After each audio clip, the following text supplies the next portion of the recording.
नमस्कार, आप सुन रहे हैं रेडियो मधुबन 107.8 एफएम। कार्यक्रम का वक्त है जीवन रोशनी का और आज बहुत दिनों के बाद हमारे मध्य प्रोफेसर ओमकार चंद जी हैं और आप उनको जानते हैं, प्रोफेसर ओमकार चंद शर्मा जी, और जिन्होंने बीटेक एनआईटी कुरुक्षेत्र से और एमटेक एनआईटीटीआर चंडीगढ़ से किया है।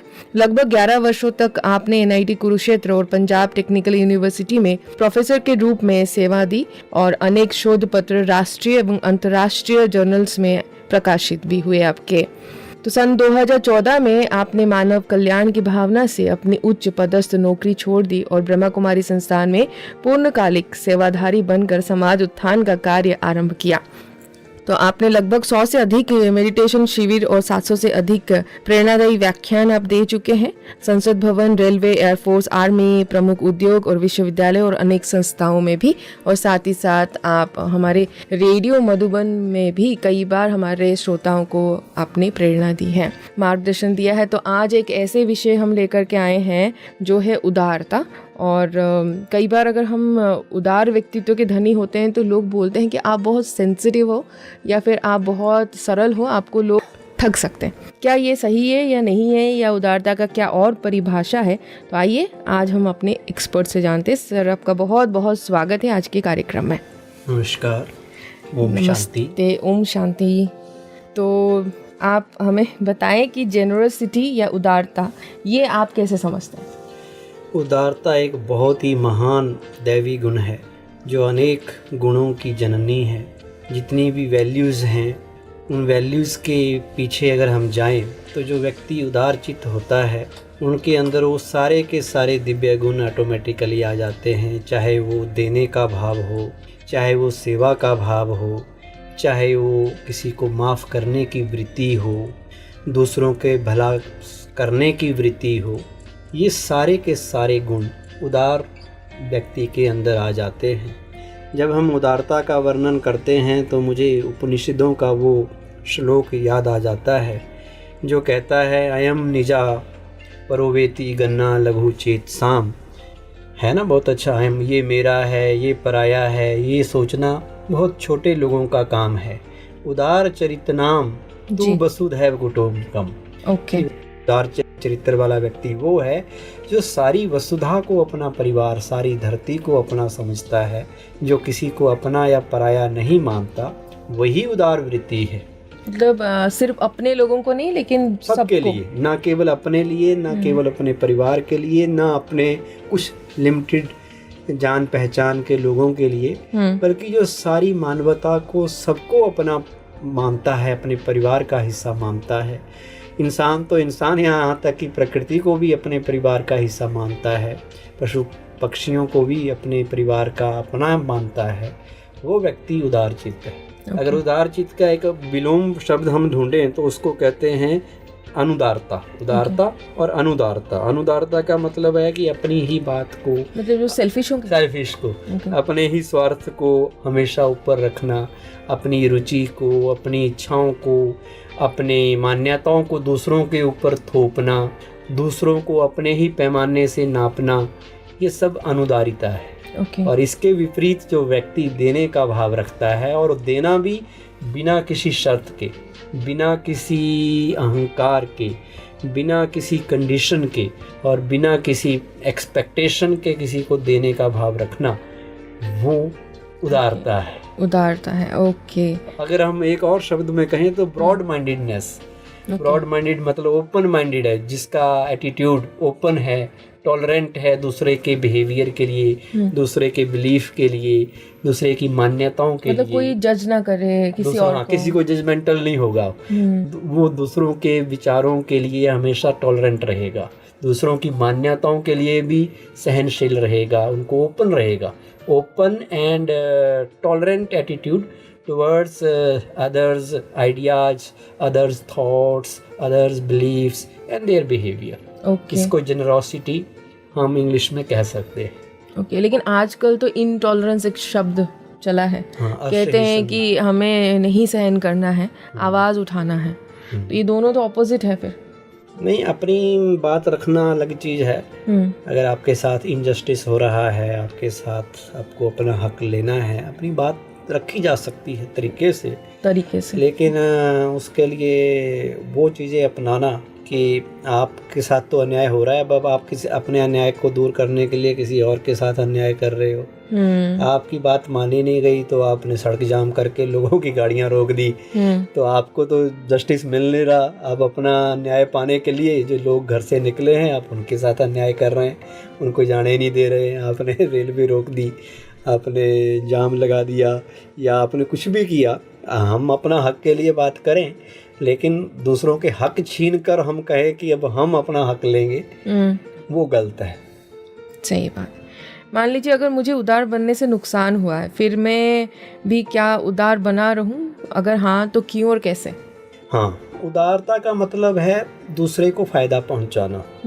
और जब हम दूसरे को फायदा पहुंचाते हैं तो बिना ये शर्त के, ये सोच के कि इसका परिणाम पता नहीं गलत होगा या सही होगा। उदार का मतलब है मेरा काम है दूसरे का भला करना, अनकंडीशनल, और ये मान के चलना कि मेरा भी भला होगा ही होगा, लेकिन उसका परिणाम भला है, एंड उसका अंत भले का भला, अंत बुरे का बुरा होना है। ओके। तो ये हम याद रखें। कोई व्यक्ति, मैं अभी हम उदार हैं और हमें टेम्परेरी को नुकसान हो रहा है, वो टेम्परेरी है, लेकिन अल्टीमेटली उसका बेनिफिट, अब आप देख लीजिए शास्त्रों में सबसे ज़्यादा उदार दिखाया जाता है भगवान शिव को। कोई भी उनके पास जाता था, देवता चले जाते थे उनको भी वो दे देते थे कुछ ना कुछ, राक्षस चले जाते थे तपस्या करके उनको भी दे देते थे। बड़े उदार भोलेनाथ उनको कहा जाता है। भोलेनाथ का मतलब वो बड़े जल्दी राजी हो जाते थे, बड़ी जल्दी प्रसन्न हो जाते थे, और जो लोग मांगते थे दे भी देते थे। अब जो अच्छे लोग नहीं थे उनको उनका वरदान ही मुसीबत बन जाता था जी। वो वरदान ही उनके लिए ट्रबल का कारण बन जाता था, जो वरदान उनको मिला होता था जी। और जो अच्छे थे, देवता थे, उनको वो देते थे, वो उनके लिए सुखदायी बन जाता था। लेकिन भोलेनाथ जी ने कभी उदारता का गुण नहीं छोड़ा। जितने भी देवी देवता हैं, देवी देवताओं की खासियत यही है कि लोग उनको इसलिए पूजनीय मानते हैं, इसलिए उनकी पूजा होती है क्योंकि वो सारे के सारे उदार चित्त वाले हैं। उनके पास लोग जा रहे हैं, कोई अपने संकट लेके जा रहा है, कोई अपनी मनोकामनाएं लेके जा रहा है, वो सबकी इच्छाएं पूरी कर देते हैं, सबके समस्याएं भी ख़त्म करने में मदद कर देते हैं, सबको देते रहते हैं। तभी तो देवी देवता है। और वो अपनी वृत्ति नहीं छोड़ते देने की, क्योंकि वो देवता हैं, इसलिए वो पूजनीय हैं। पर इंसान है, इंसान थोड़ा स्वार्थी हो जाता है। इसलिए मुझे उनकी बड़ी अच्छी पोएम याद आती है। मैथिली शरण गुप्त जी बड़े अच्छे हिंदी के राष्ट्र कवि हुए हैं, तो उन्होंने एक बड़ी अच्छी पोएम है उनकी उदारता के ऊपर, बड़ी लंबी है। उसकी 2-3 लाइनें मैं आपके सामने रखना चाहता हूँ। वो कहते हैं, जो उदार है वही उदार है जो परोपकार करे, वही उदार है जो मनुष्य के लिए मरे। वो नहीं, वो तो पशु प्रवृत्ति है जो आप ही चरे। जैसे जानवर घास चर रहा है केवल अपने लिए, दूसरे के लिए कुछ नहीं है। लेकिन इंसान वही है जो इंसान के काम आए, वही उदारता है जो परोपकार करे। और इसी का ही वर्णन अगर आप देखेंगे शास्त्रों में इस श्लोक के रूप में है, सर्वे भवन्तु सुखिना, सर्वे सन्तु निरामया, सर्वे भद्राणि पश्यन्तु, माँ दुख कश्चित भाग भवेत्। यानी सभी प्राणी सुखी रहें, सभी प्राणी निरोगी रहें, सबका कल्याण हो, किसी को भी दुख की भोगना ना भोगनी पड़े। कितना विशाल हृदय, कितना ब्रॉड माइंडेडनेस, कितना फराक दिल थी ये सोच। हमारे भारतीय संस्कृति, ये भारतीय संस्कृति, सनातन संस्कृति कह दो, मानव भारतीय संस्कृति मतलब मानवता की संस्कृति। पहले भारत ही विश्व था, विश्व ही भारत था। 2000 साल पहले भारत ही विश्व था, विश्व ही भारत का पर्यवाची था। तो ये पूरी समस्त पृथ्वी के लिए, समस्त लोगों के लिए ये ज्ञान है कि सबका भला हो। ये सोच जो रखता है वही उदार चित्त बन सकता है। उसके अंदर ही जेनरॉसिटी आ सकती है। जेनरॉसिटी को अगर हम सिंपल वर्ड्स में कहें तो ये वो क्वालिटी है जो हमें काइंड बनाती है, हेल्पफुल बनाती है, दूसरों के साथ कुछ शेयर करना सिखाती है, गिविंग नेचर हमारे अंदर डेवलप करती है। तो ये उदारता है। ओके। उदारता बाहर की भी हो सकती है, किसी चीज़ों की, सामान की भी हो सकती है, धन की भी हो सकती है। उदारता आंतरिक भी हो सकती है कि हम अंदर से सबके लिए शुभ भावनाएं, विचारों की उदारता हो सकती है कि किसी के लिए भी अगर हम नेगेटिव थॉट्स नहीं लाते हैं, सबके भले के लिए सोचते भी हैं, तो ये हमारी वैचारिक उदारता है। ऐसे ही मैं इसके ऊपर सोच रहा था, तो ऐसे ही शब्दों की, वाणी की भी उदारता है कि अगर वाणी में हम वाणी के द्वारा किसी का कष्ट दूर करते हैं, कोई तनावग्रस्त व्यक्ति है, दुखी है, परेशान है, हम अपनी मीठी वाणी से उसके अंदर हिम्मत भर देते हैं, उसे जीवन जीने का ढंग सिखा देते हैं, उसके अंदर उत्साह भर देते हैं, उसे खुशी में ले आते हैं और होपलेस केस में होप पैदा कर देते हैं, तो ये हमारी वाणी की उदारता हो गई। ऐसे ही हमारे कर्मों की भी उदारता है। कर्मों की उदारता का मतलब है कि हमारे कर्म ऐसे हों जो दूसरों को मोटिवेट करें, उनमें लालच ना हो, उनमें अभिमान ना हो। हमारे कर्मों से लोगों को सुखदायी कर्म हमारे हों, दूसरे का सुख देने वाले हों, वो कर्मों की उदारता है। एक चौथी किस्म की भी उदारता हो सकती है, वो भावनाओं की उदारता है कि हमारी भावनाएं, हमारा बिहेवियर, हमारे वाइब्रेशंस, फीलिंग्स, सबके लिए शुभ भावना, शुभ कामना। वही जो मैंने कहा, सर्वे भवन्तु सुखिनः, सबका कल्याण हो। केवल मेरा ही कल्याण हो ये स्वार्थ है, लेकिन सबका कल्याण हो। जो भी इस दुनिया में रह रहे हैं सब हमारे हैं, सब उस पिता, अगर पिता परमात्मा को हम अपना पिता मानते हैं तो हम उसके तो सब संतान हैं, तो हमारे भाई बहन ही हुए ना। तो जो भाई हैं, बहन हैं, हमारे परिवार का हिस्सा हैं, तो वो भी तो सुखी होने चाहिए। उनको भी सही रास्ते पे लाना। जो मान लो हैं ऐसे लोग जो सही रास्ता भी भटक जाते हैं, जी जी, तो उन लोगों को भी, अगर एक और अच्छा बात किसी ने कही कि जैसे दुष्ट व्यक्ति अपनी दुष्टता नहीं छोड़ता, सांप अपनी विष नहीं छोड़ता, ऐसे ही एक व्यक्ति जो उदार चित्त है वो अपनी उदारता कभी नहीं छोड़ता। ओके। वो हमेशा उदार रहता है। चाहे सामने वाला, जो आपने पूछा कि वो कैसा भी नुकसान भी करे, कुछ भी करे, फिर भी वो उदार ही रहता है। ओके। जो अनकंडीशनल कंडीशनल की बात हम कर रहे थे, आजकल कहीं ना कहीं थोड़ा सा एक्सपेक्टेशंस हम कर ही लेते हैं, लेकिन क्या ऐसा हो सकता है कि जैसे आपने कहा आपने भला किया है तो भला ही होगा, लेकिन कई बार जिसके साथ हमने भला किया होगा ना, हम उसी से ही आशाएं रखते हैं। क्या ये दूसरे व्यक्ति या दूसरे रूप से भी आ सकता है? क्यों नहीं आ सकता? ये नहीं है कि हमने जिसका भला करेगा किया वही हमारा भला करे, कोई और कर सकता है, इसलिए हम दुखी होते हैं। हाँ, हम उसी से अपेक्षा करते हैं कि इनका हमने भला किया, ये हमारे बच्चे हैं, इनको हमने पाला परोसा, सब कुछ किया, बड़ा किया, तो अब ये बड़े हो गए हैं, हम बूढ़े हो गए हैं, ये भी हमारा ही भला करें, हमारा ही ध्यान रखें। जरूरी नहीं है, वो भी हो सकता है, वो भी कर सकते हैं, लेकिन होता अंत भले का भला है। चाहे वो उनके द्वारा हो, चाहे किसी और के द्वारा हो, अंत भले का भला ही होना है। बिना स्वार्थ रहित अगर आप, हाँ, हमारा बिना एक्सपेक्टेशन, बिना किसी सेल्फिश मोटिव के होना चाहिए कि मुझे ये सोच के भला नहीं करना कि मेरा भी भला करेगा वो करे या ना करे, वो उसकी मर्जी। ये मेरी नेचर है भला करने की होनी चाहिए।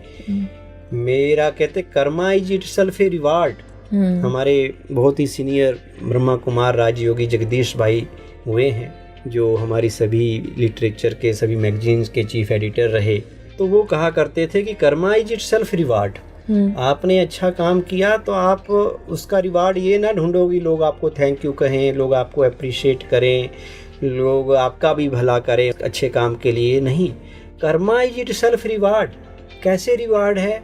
वो कहते हैं मान लो कोई व्यक्ति प्यासा है, आपने उसको पानी पिलाया, आपने भूखे को खाना खिलाया, अब वो व्यक्ति चाहे आपका एहसान माने या ना माने, वो व्यक्ति आपको थैंक यू करे या ना करे, पर क्या आपका दिल नहीं कहता कि मेरे पास पानी था और वो व्यक्ति प्यासा था, मैंने उसको पानी पिला के नेक काम किया है, तो जो अंदर आपके दिल को सेटिस्फेक्शन मिल रही है, संतुष्टता मिल रही है, वही खुशी, वही संतुष्टता आपके कर्म का फल है, वही रिवार्ड है। आपका रिवार्ड ये नहीं है कि वो आपको थैंक यू बोल रहा है या वो भी कल को आपका कोई अच्छा काम कर रहा है वो रिवार्ड है। नहीं, जो आपका मन अंदर से कह रहा है कि मैंने अच्छा काम किया है, मैंने किसी की मदद की है, तो वो सबसे बड़ा कर्म का पुण्य है और उसका फल है। इसलिए कर्म का फल बाहर ढूंढने के बजाय, स्थूल में ढूंढने के बजाय, हम आंतरिक शांति जो हमें मिलती है, जो हमें सेटिस्फेक्शन होती है कि मैंने एक अच्छा काम किया है, वो खुशी सबसे नंबर 1 होती है। आपके पास कुछ है और आपने किसी के साथ वो शेयर किया, आपको खुशी मिलेगी। आपने किसी की मदद की, अपने लिए त्याग करके अपने रिसोर्सेज को शेयर किया, छोड़ा, त्याग किया और दूसरों को दिया, वो आंतरिक जो खुशी है ना, वो बाहर की चीज़ों से नहीं मिल सकती। बाहर के वही उसका रिवार्ड है जी। तो आपको क्या लगता है, समाज में सच्ची उदारता घट रही है, तो इसके पीछे क्या कारण? नहीं, लोग अच्छे भी हैं, बहुत उदार चित्त भी हैं, बहुत एक दूसरे की हेल्प भी करते हैं। और कुछ लोग होते हैं जो स्वार्थी होते हैं, लेकिन ऐसे लोग हैं जो एक दूसरे के, कहीं मुसीबत आती है फटाफट खड़े हो जाते हैं। कहीं बाढ़ आ गई, कहीं भूकंप आ गया, कितने लोग उदार हैं, कितना अपना सब कुछ छोड़ के वहाँ पहुँच जाते हैं। बहुत लोग हैं जो उनको लिए कुछ ना कुछ धन दान देते हैं, वस्तुओं का दान देते हैं। वो उदारता है लोगों के अंदर। उदारता का मतलब दान वृत्ति भी है, उदारता का मतलब काइंडनेस है, दयालु वृत्ति, जो व्यक्ति की दया भाव रखना है वो है। तो वो इंसान में ज़्यादातर लोगों में देखने में आता है।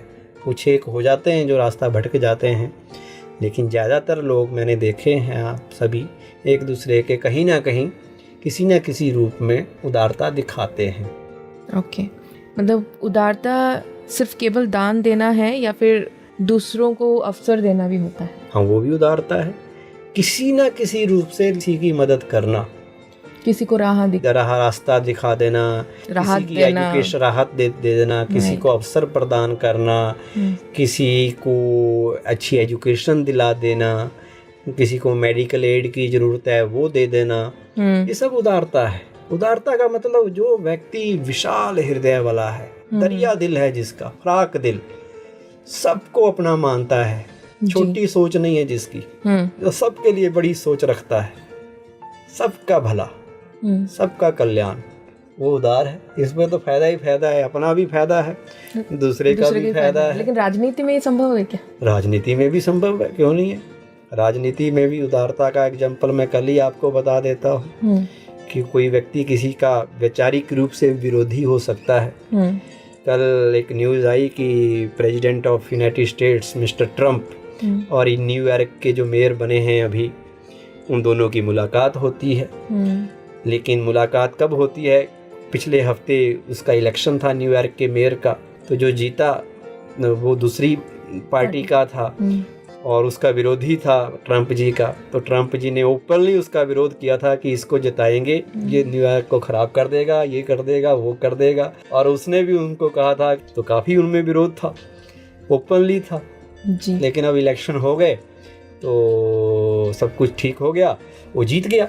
जो विरोधी था, ट्रंप की अपील करने के बाद भी किस व्यक्ति को मत जिताओ, वो जीत गया। लोगों ने जीता तो वो मिलने के लिए राष्ट्रपति के पास आए। मिलने के बाद पत्रकारों से बात हो रही थी, तो उन दोनों ने बड़ी ओपनली एक दूसरे की तारीफ़ की। ट्रंप ने भी कहा कि मेरे इनसे विचारों में मतभेद जरूर हैं, लेकिन ये बहुत अच्छा आदमी है, बहुत समझदार है। जब मैं इनसे मिला हूँ तो मुझे लगा कि ये ओपन है, ओपन आइडियाज़ रखता है, और मेन बात है कि ये न्यूयॉर्क को डेवलप करना चाहता है। और मैं भी यही चाहता हूँ कि न्यूयॉर्क के लोगों के लिए फैसिलिटीज़ आएँ, सब चीज़ें आएँ। हो सकता है मेरे विचार कुछ इनसे अभी नहीं मिलते हों, लेकिन फ्यूचर में ये मेरे से बात करेंगे तो मैं इनसे बात करूंगा तो ये मेरे विचारों को अपना लेंगे, कुछ मैं कुछ इनके विचारों को अपना लूँगा। हम मिलके न्यूयॉर्क की डेवलपमेंट करेंगे। तो उदारता आई कि नहीं आई?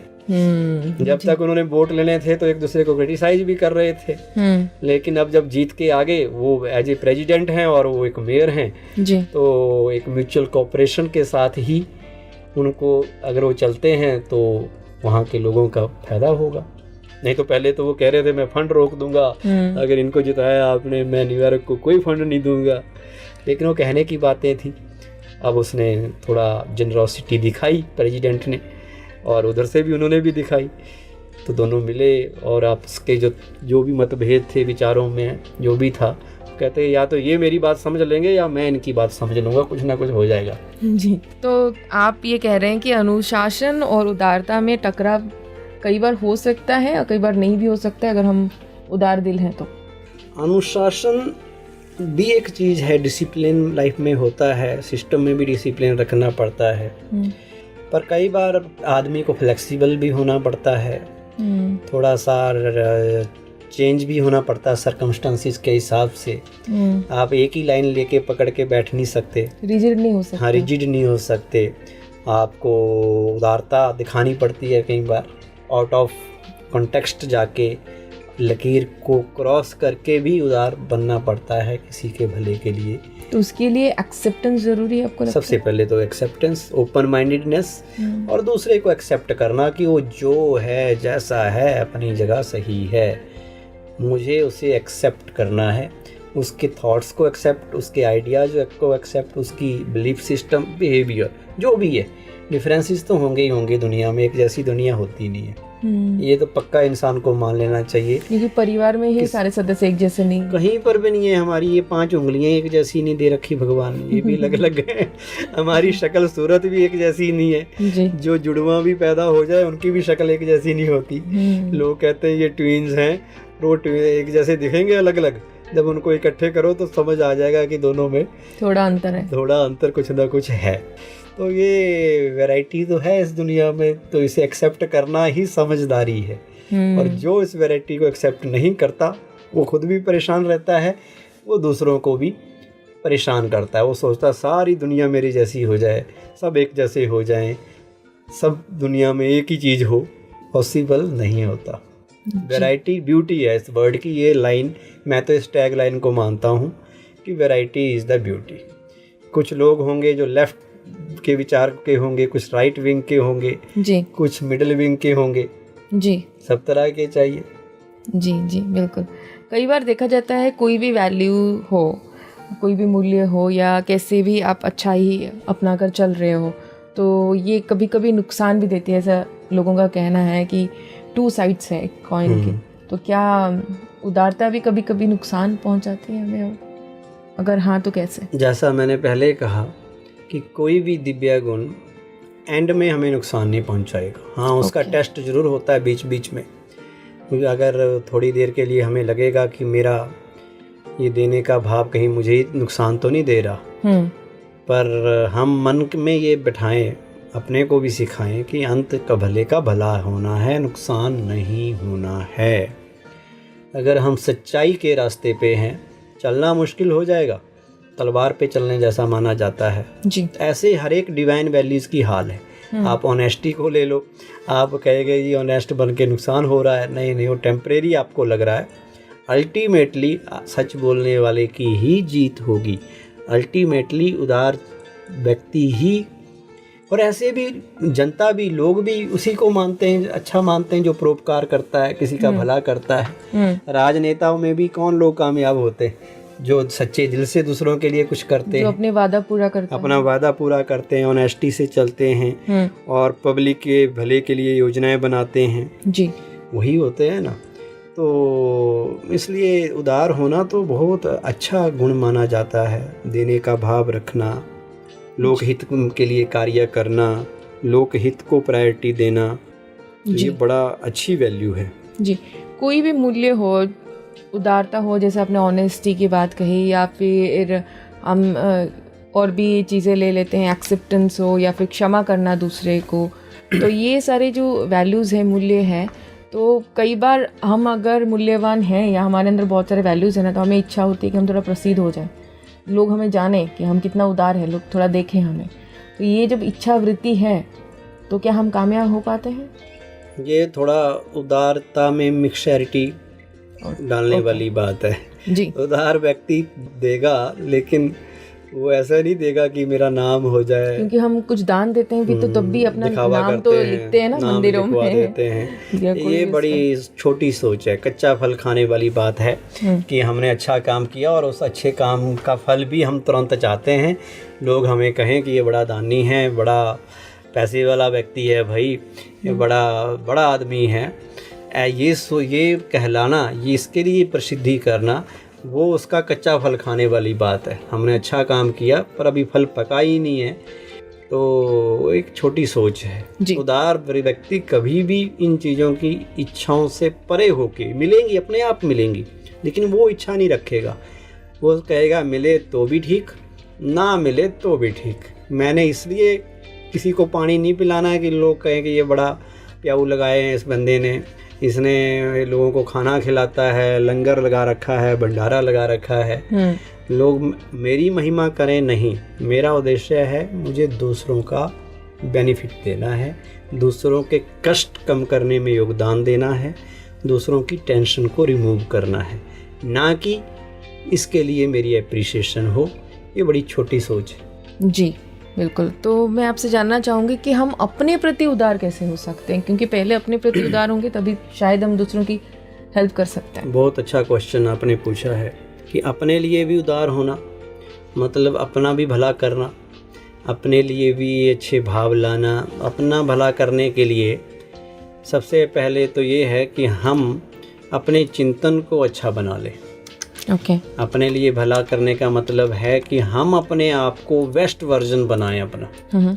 हम जितना अच्छा बन सकते हैं अपने आप को हर एक दिव्य गुण से संपन्न बनाएं, हर एक गुण को, अच्छाइयों को अपने अंदर ज़्यादा से ज़्यादा लाएं, क्योंकि उदार वही होता है जिसके पास देने के लिए अच्छाइयाँ हों। और जब अपने पास अच्छाइयाँ होंगी, जैसे अभी हम बात कर रहे थे कि हम देते हैं पर थोड़ा लेने की भी इच्छा रखते हैं, मान शान इज्जत, या फिर कोई पहचाने कि हमने दान प्रसिद्धि हो जाए, प्रसिद्धि हो जाए, मेरी महिमा हो जाए, महिमा मंडन करना और लोग मुझे जाने।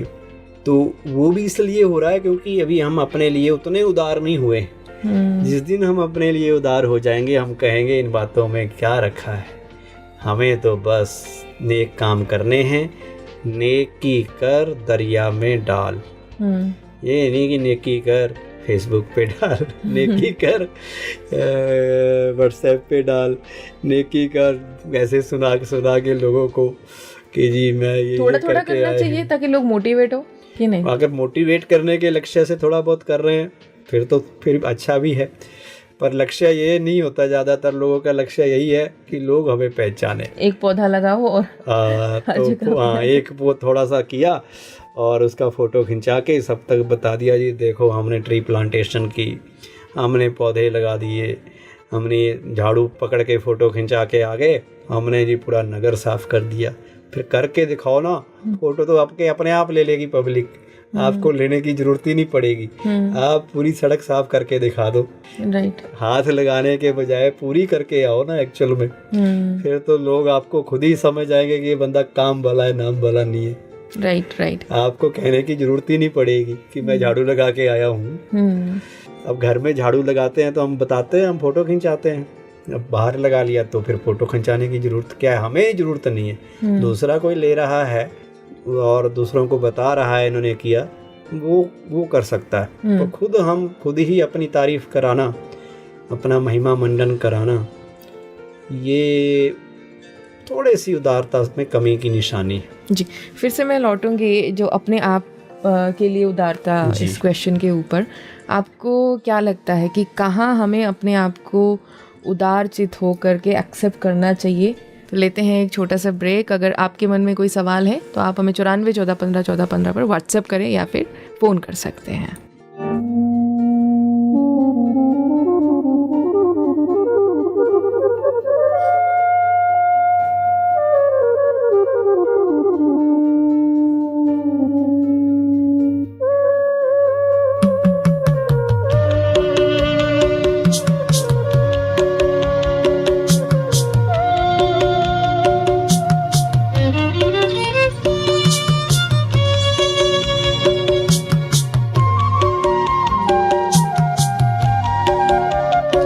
अपने चिंतन की धारा बदल दो, रोग चिंता का मिट जाएगा।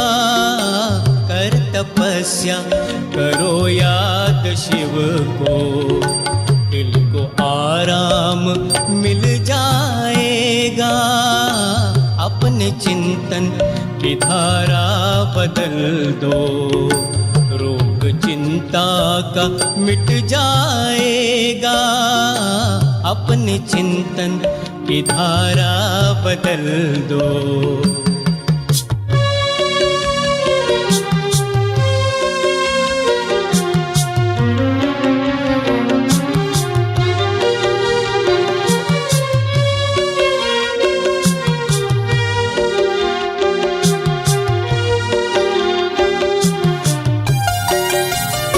जिंदगी की इमारत बनी है, ख्याल जैसा भी तुमने किया है। जिंदगी की इमारत बनी है, ख्याल जैसा भी तुमने किया है। बीज बोया है जैसा भी मन में, फल उसी का तो तुमने का तो तुमने लिया है। स्नेह शुचिता के संकल्प लाओ, दर सुखों का वो खुल जाएगा, अपने चिंतन की धारा बदल दो, रोग चिंता का मिट जाएगा, अपने चिंतन की धारा बदल दो।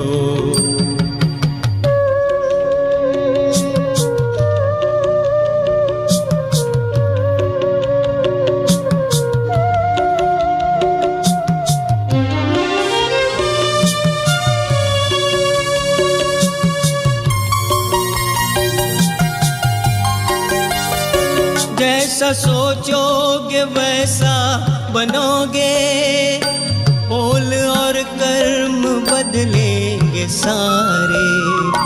जैसा सोचोगे वैसा बनोगे, बोल और कर्म बदलेंगे सारे। कर्म में योग कर दो शामिल, योग ही जिंदगी को सवारे, योग ही जिंदगी को सवारे।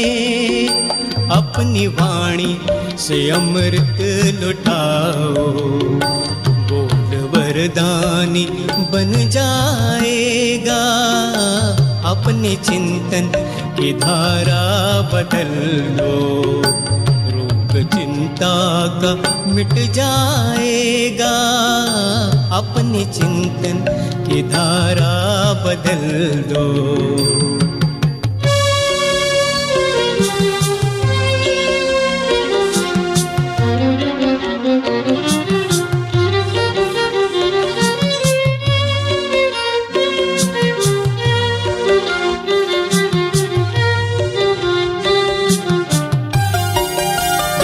जिंदगी की भटकती ये नैया पार होगी तपस्या के बल से। जिंदगी की भटकती ये नैया पार होगी तपस्या के बल से। सब मुश्किलें पार कर दो अपनी रूहानी ताकत के बल से, अपनी रूहानी ताकत के बल से। शिव पिता ही है अपना सहारा, उनकी यादों में सुख पाएगा, अपने चिंतन की धारा बदल दो, रोग चिंता का मिट जाएगा। कर तपस्या करो याद शिव को, दिल को आराम मिल जाएगा, अपने चिंतन की धारा बदल दो।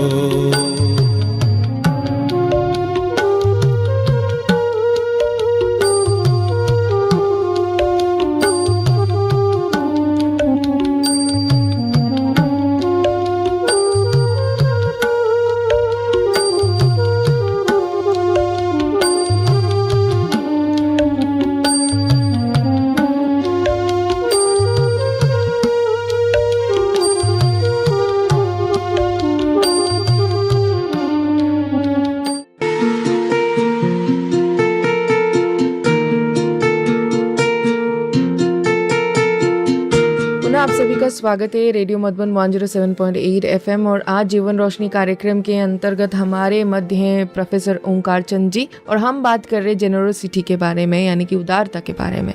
ब्रेक से पहले हम ये जानने की कोशिश कर रहे थे कि अपने आप से उदारचित कैसे रहें, और सर ने भी प्रकाश डाला और बहुत सारे ऐसे अच्छे पॉइंट्स हमारे समक्ष उन्होंने रखा जिससे हम उदारता को बेहतर समझ सके और अपने प्रति कैसे उदार हो सके वो भी हमने जाना। थोड़ा और गहराई से जानते हैं कि सबसे पहले अपने प्रति अगर हम उदार होना चाहते हैं तो क्या एक्सेप्ट करना चाहिए, अपने आप को कैसे माफ़ कर सकते हैं? अपने लिए उदार होना है तो बहुत सी बातों को एक्सेप्ट करना पड़ता है। अब आप किस रेफरेंस में अगर हम सोचें कि किस एरिया में माफ़ करना है या किस एरिया में एक्सेप्ट करना है, वो अलग अलग हो सकता है। पर अपने लिए उदार होने का मोटा मोटा मतलब है कि हम अपने असली फ़ायदे के लिए सोचें, ना कि नकली वाला फ़ायदा। असली मतलब जैसे नकली वाला फ़ायदा है कि मेरा नाम हो जाए, लोग मुझे अच्छा कहें, लोग मेरी तारीफ़ करें, जो आप कह रहे थे अभी, नाम मान शान, या मेरे पास धन दौलत आ जाए, ये भी एक फ़ायदा है। पैसा ही पैसा हो, मैं अमीर बन जाऊं, मेरा स्टेटस हो जाए, पद पोस्ट पोजीशन बन जाए, वो नकली वाला फ़ायदा है। और असली वाला फ़ायदा है कि मेरे जीवन में परमानेंट हैप्पीनेस आए, मेरे जीवन में सेटिस्फेक्शन आए, मेरा मन शांत रहे, मैं हमेशा कूल एंड काम रहूं, मैं हमेशा, मेरा चिंतन बड़ा अच्छा पॉजिटिव चिंतन हो। अभी गीत जो प्ले हो रहा था कि चिंतन की धारा बदल दें, तो मेरी चिंतन की धारा, मेरा एटीट्यूड, मेरा दृष्टिकोण इतना सकारात्मक हो जाए कि जिसमें सब अच्छा ही अच्छा नज़र आए, किसी की बुराइयां नहीं नज़र आएँ, अपनी भी अच्छाइयाँ नज़र, दूसरे की भी अच्छाइयाँ। अगर मेरे में कोई बुराई है भी तो मैं रात दिन उस पर काम करके उनको ख़त्म करने का काम करूँ। ये अपने लिए उदार होना है कि बुराइयां हैं हम सब में, कलयुग में बहुत सी कमी कमजोरियां होती हैं इंसान में, जो उसके परवरिश के कारण, इधर उधर गलत संगत के कारण आ जाती हैं, कमजोरी भी अंदर, अपने संस्कार भी होते हैं। तो उन बुरे संस्कारों के ऊपर जीत पाना, पुरानी हैबिट्स और जो बुरी आदतें हैं उनके ऊपर जीत पाकर उनको मिटाना, ये अपने लिए उदार होना है। कि अपने आप को एम्पावर करना, वैल्यूज़ के प्रति, पॉजिटिविटी की तरफ इतना अपने अंदर शक्ति भर लेना कि बुराई का प्रभाव हमारे ऊपर ना पड़े, हम हमेशा अच्छाई से भरे रहें और अच्छाई फैलाते रहें, जीवन रोशनी की तरह चारों ओर। जीवन जैसा ये प्रोग्राम का नाम भी है, हम चारों ओर रोशनी प्रकाश फैलाते रहें, सबका भला करते रहें, सबको ज्ञान बांटते रहें, सबको जीवन जीने की सही रास्ता बताते रहें, दूसरों का तनाव दूर करते रहें, उसके लिए अपने को एम्पावर करना, ये है अपने ऊपर उदारता। जी बिल्कुल।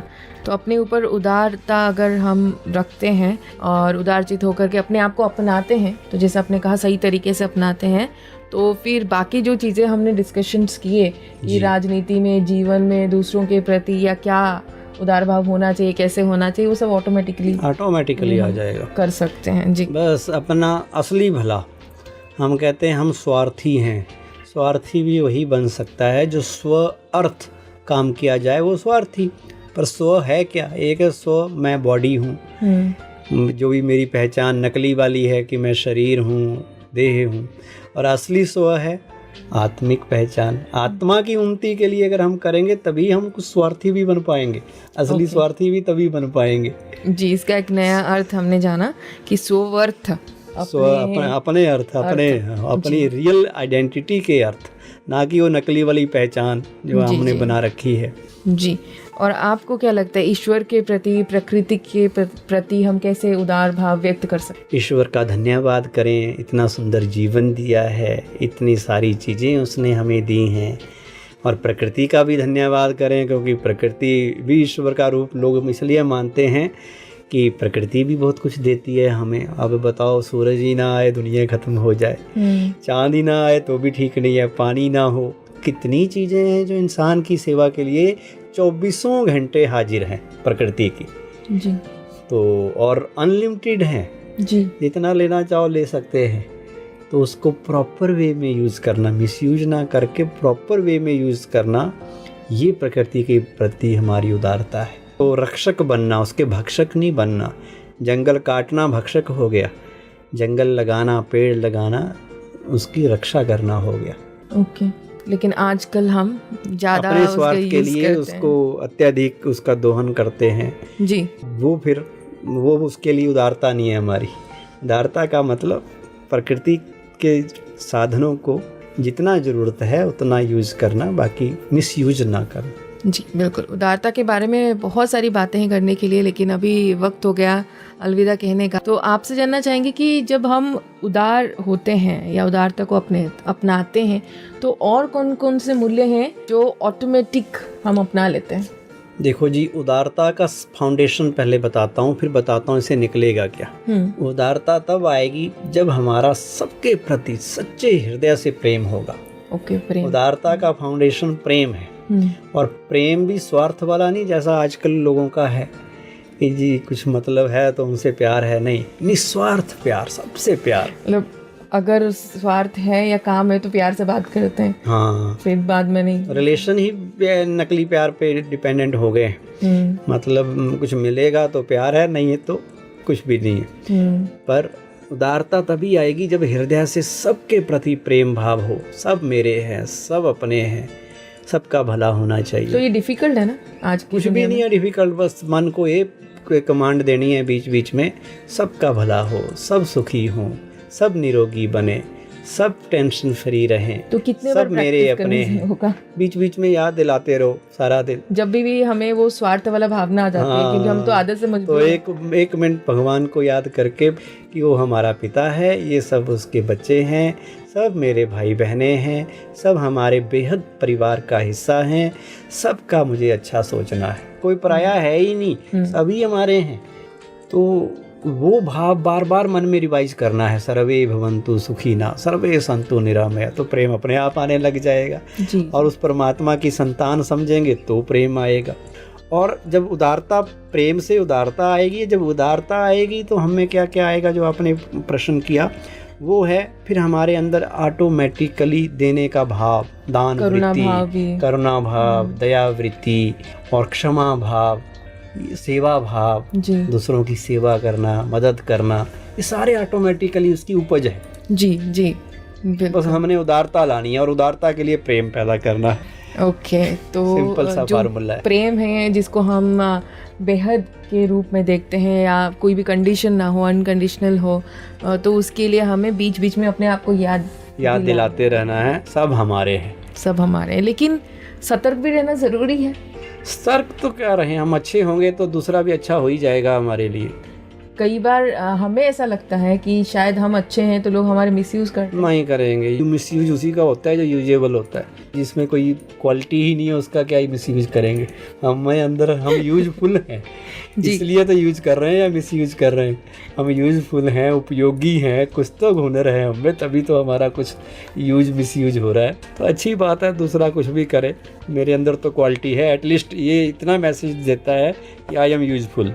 Okay, thank you so much आज आने के लिए, और आगे भी आप आते रहेंगे उम्मीद है, और भी मूल्यों के बारे में हमें आप गाइड करते रहेंगे। बहुत अच्छा लगा आपसे बात करके। सभी श्रोताओं को हमारा धन्यवाद। दोस्तों यहीं पर रुकते हैं, फिर मुलाकात होगी अगले कड़ी में। तब तक के लिए सुनते रहिए, मुस्कुराते रहिए। Radio Madhuban 107.8 FM। नमस्ते।